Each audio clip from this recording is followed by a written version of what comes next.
questão que nós vamos resolver agora é a questão 13 da página 570 do livro Fundamentos de Física, volume 1 do Hadley.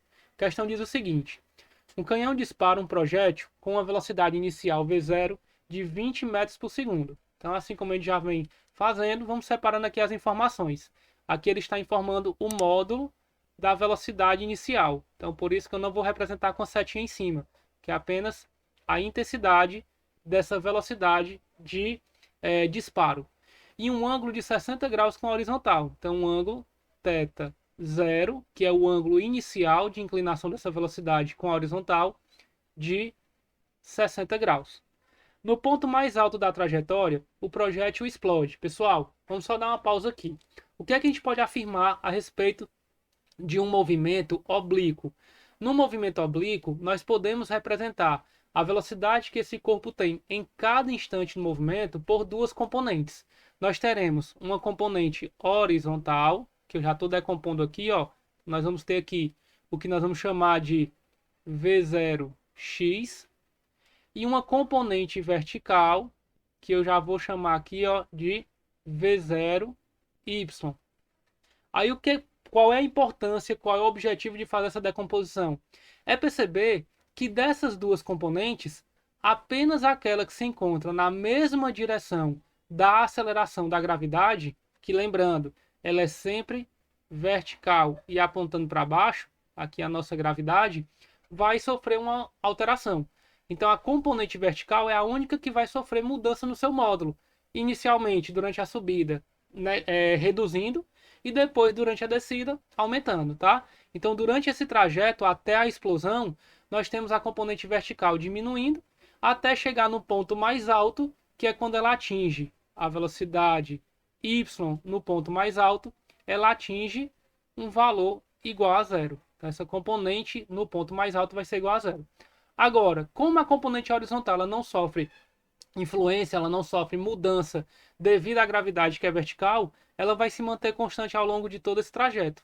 Então, quando chegar lá no ponto mais alto, a componente horizontal Vx vai ser igual à componente V0x que nós tínhamos no início do movimento, porque ao longo desse trajeto ela não sofre influência da gravidade, então ela se mantém constante, tá? Então, terminamos a pausa, vamos continuar. Nesse ponto mais alto, o projétil explode em dois fragmentos de massas iguais. Então, eu vou chamar aqui, ó, de M1',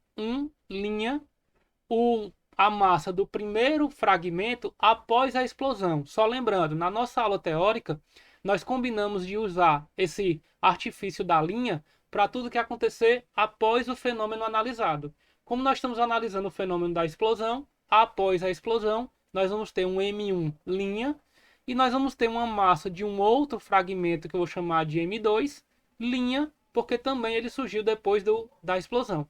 Como esses dois fragmentos têm massas iguais, o que a gente pode afirmar? Que o projétil ele foi dividido ao meio. Então a massa total desse projétil vai ser dividida ao meio, vai ser repartida em dois, formando aí esses dois fragmentos, tá? De acordo com a figura. Um fragmento cuja velocidade imediatamente após a colisão é zero, cai verticalmente. Então vamos chamar esse fragmento que vai cair, o primeiro que ele mencionou, o M1, tá? Então o projétil 1, ele tem velocidade inicial após a explosão. Então, a velocidade inicial depois da explosão de zero. Então, depois que explodiu, depois que ele foi formado, ele começa o próximo trajeto com velocidade inicial igual a zero. Como a gravidade vai influenciar nele, a tendência dele é cair. Então, ele vai começar a cair. E cai verticalmente. A que distância do canhão cai o outro fragmento, supondo que o terreno é plano e que a resistência do ar pode ser desprezada. Então ele quer saber qual é a distância que o segundo fragmento vai percorrer no eixo X após a explosão, tá? Então tá aí a pergunta da questão. Veja que não é uma questão tão simples, ela vai exigir aqui alguns conhecimentos da gente, mas vamos lá. O que a gente vai precisar primeiro entender?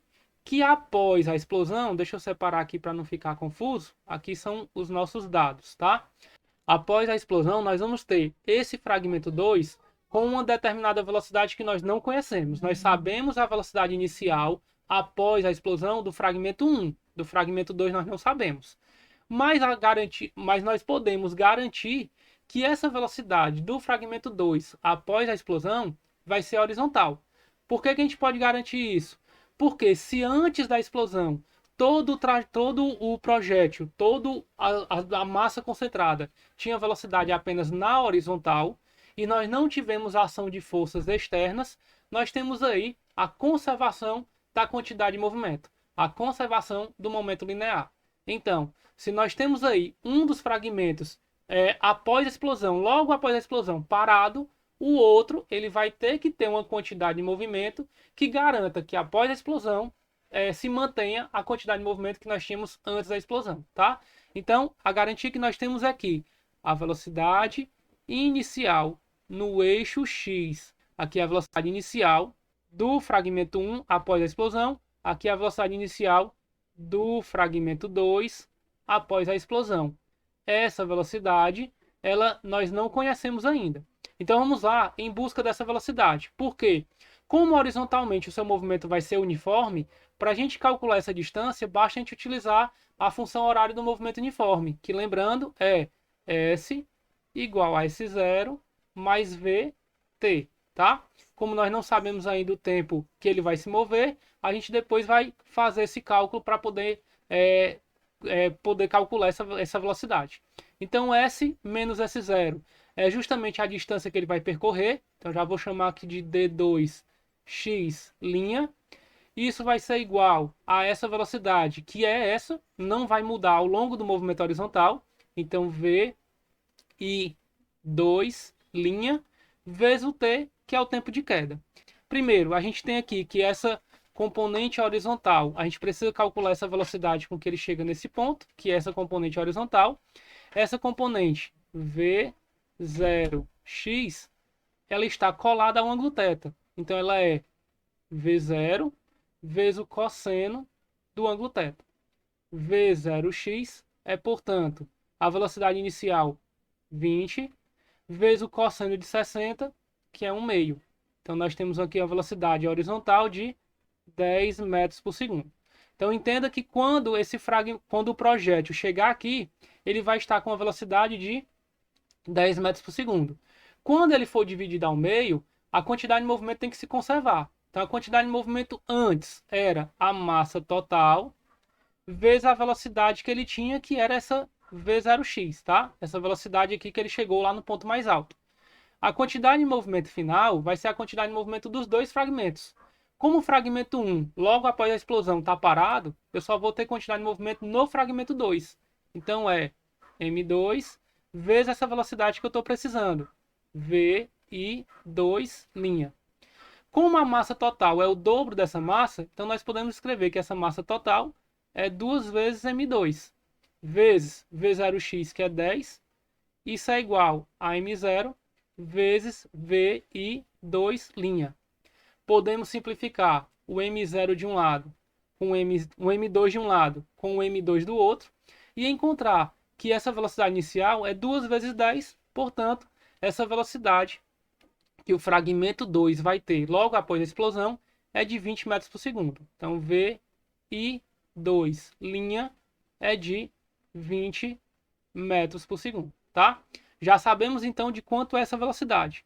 O que está faltando aqui é só a gente calcular agora o tempo de queda. Veja que ele vai cair a uma altura exatamente igual à altura que ele subiu quando ele foi arremessado. Para a gente calcular o tempo de queda, basta a gente calcular o tempo que levou para ele subir, porque vai ser exatamente o mesmo tempo que ele vai levar para cair. Então vamos calcular esse tempo de subida. Como é que a gente vai calcular isso? No movimento vertical, a equação que relaciona as informações que nós conhecemos no fim e no início é a da velocidade e nós queremos calcular o tempo. Então, no movimento uniformemente variado, a velocidade final é igual à velocidade inicial mais a aceleração vezes o tempo. A velocidade vertical no final é 0. A velocidade vertical no início é o V0 vezes o seno de 60.